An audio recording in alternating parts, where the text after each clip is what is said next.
います。ヒロイス、お願い、もっと早く。あいつは一体本当に何をしたのだ。二度とポンクを犠牲にしたりしないのだ。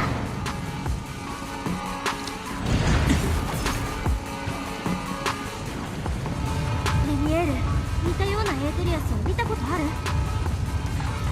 どうしてそんなことを聞くの？あのエーテリアス、あとはなんか違う雰囲気だった。